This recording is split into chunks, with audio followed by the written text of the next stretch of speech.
मैंने अपने दोस्तों से इस मूवी के बारे में पूछा और किसी ने भी ये मूवी नहीं देखी थी।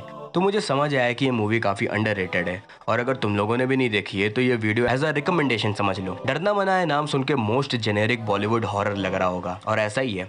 तुम लोगों को कैंपी हॉरर फिल्म का फॉर्मूला पता है ना, जैसे कहीं दोस्त लोग गए हुए हैं और एक एक करके भूत उन्हें मारता जाता है। तो तुम लोगों को ये चीज़ पसंद है और तुम लोग ध्यान दोगे तो आजकल बहुत कम हॉरर मूवीज इस ट्रोप पे रिलाई करती हैं। बायगॉन स्टोरी टेलिंग हो गई है ये, पर इन फिल्म्स का मेन मजा होता है कि देखने वाले सोचते रहते हैं कि अगला कौन मरेगा और कैसे मरेगा, और उस चीज पे फिल्म बढ़िया डिलीवर कर देती है तो वो कल्ट क्लासिक बन जाती है। जैसे सारी स्लैशर्स ले लो, अपने इंडिया की कल्ट क्लासिक ले लो जानी दुश्मन, जितना भी मजाक उड़ा लो उस मूवी का, पर भाई मजेदार मूवी थी। एक एक कैरेक्टर को मारना ही एंगेजिंग एस्पेक्ट था उसका। तो सेम डरना मना में भी यही चूतिया पाए कि कुछ दोस्त ट्रिप पे निकले थे, फिर बीच में गाड़ी पंचर हो गई, कहीं शेड मिला, फिर वहीं बैठ के सब लोग एक एक करके भूत की कहानी सुनाते हैं और एक एक करके वहां पे किलर उन्हें मारता रहता है। Basic shit. तो अभी तक की वीडियो से तुम लोगों को लग रहा होगा कि मैं इसी एक एक करके मरने वाले एस्पेक्ट को लेकर तुम लोगों को ये मूवी बेचने वाला हूँ, पर मैं तुम लोगों को गुमराह कर रहा था। उस मूवी का जो सेलिंग पॉइंट है वो ये कैरेक्टर्स जो कहानी सुना रहे वो है। सारी कहानियां इनकी बेसिक रोड में भूत चुड़ैल मेले से लेके ऐसी अनोखी जगह चली जाती हैं। टोटल 6 कहानी सुनाते हैं इन लोग पूरी फिल्म के रन टाइम में, जिसमें से सारी ऑब्वियसली इक्वल नहीं है, पर कुछ कुछ इतनी ज़्यादा यूनिक सी हैं और हर एक कहानी में एक इंटरेस्टिंग प्रीमाइस होता है।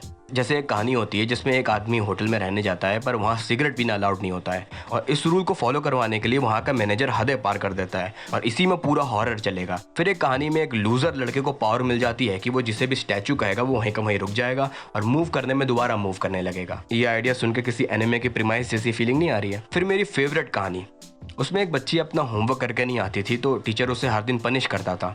फिर एक दिन वो करके आ गई और सारे सवाल सही थे, बस अजीब बात थी कि अब उसके पेज के टॉप पे ओम लिखा रहता था और उसके बाद से वो हर दिन होमवर्क बिल्कुल 100% एक्यूरेसी से करके आती थी और पेज के ऊपर ओम भी लिखा रहता था। अगर तुम्हें ये प्रीमाइस सुन के इंटरेस्ट नहीं आया तो तुम गलत यूट्यूब चैनल की वीडियो देख रहे हो भाई। तो ऐसी अजीबोगरीब प्रीमाइस के साथ ये कहानियां होती हैं और भरोसा रखो मुझ पर, काफी धाकड़ तरीके से पुल ऑफ किया गया है इन्हें। कुछ कुछ थोड़े क्लीशे लगेंगे, फिर एक कहानी तुम्हें अर्बन फोकलोर वाली फील देगी, फिर किसी में तुम्हें कॉस्मिक हॉरर वाली भी फील आ जाएगी और एक आउटराइट सररियल की तरफ चली जाएगी। तो वीडियो ऑब्वियसली वेग बातें बस करके नहीं खत्म करूंगा, पर इतने में भी अगर तुम्हें इंटरेस्ट आ गया तो जाओ देख मारो, अमेजॉन प्राइम में है शायद ये मूवी। तो वीडियो को खत्म मैं तुम्हें इस फिल्म की एक धाकड़ कहानी बता के करूंगा।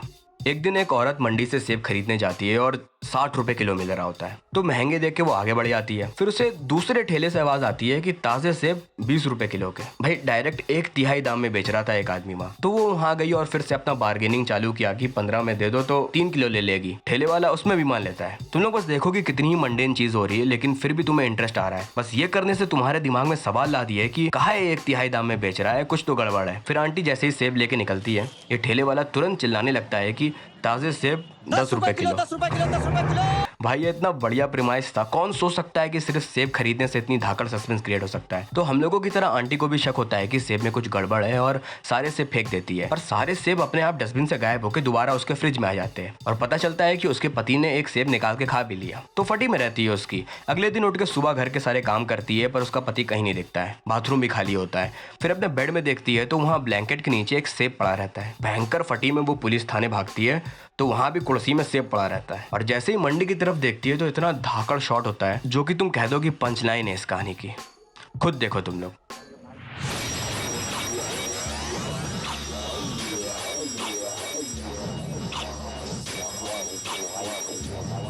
इतनी क्रिएटिव और सररियल इमेजरी थी ये।